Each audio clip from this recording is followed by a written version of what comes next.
आप सभी का स्वागत करते हैं भोजपुरी इंटरटेनमेंट यूट्यूब चैनल पर।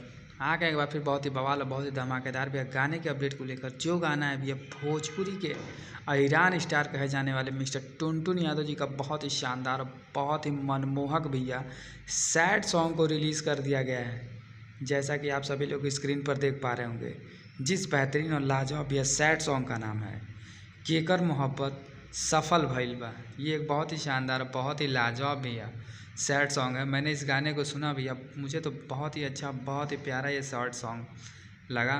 तो अभी तक यदि आप लोगों ने इस बेहतरीन और लाजवाब या सैड सॉन्ग को नहीं देखा नहीं सुना है तो जाएं टुनटुन यादव जी के ऑफिशियल चैनल टुनटुन यादव ऑफिशियल पर इस शानदार और लाजवाब या सैड सॉन्ग को रिलीज़ कर दिया गया है। तो आप सब जाकर इस बेहतरीन और लाजवाब सैड सॉन्ग को भैया ढेर सारा प्यार चढ़ा दें। गाना बहुत ही शानदार और बहुत ही लाजवाब बनाया गया है। तो आप सब भैया ऐसे ही भोजपुरी से जुड़ी हुई ताज़ा खबरों को पाने के लिए भोजपुरी इंटरटेनमेंट चैनल को सब्सक्राइब करना बिल्कुल ना भूलें और बेल आइकन को ज़रूर दबाएं, ताकि हमारे चैनल पर भैया जो भी वीडियो अपलोड हो उसका नोटिफिकेशन सबसे पहले आप तक पहुँचे। तो फिर मिलेंगे हम ऐसे ही बॉल और धमाकेदार अपडेट को लेकर।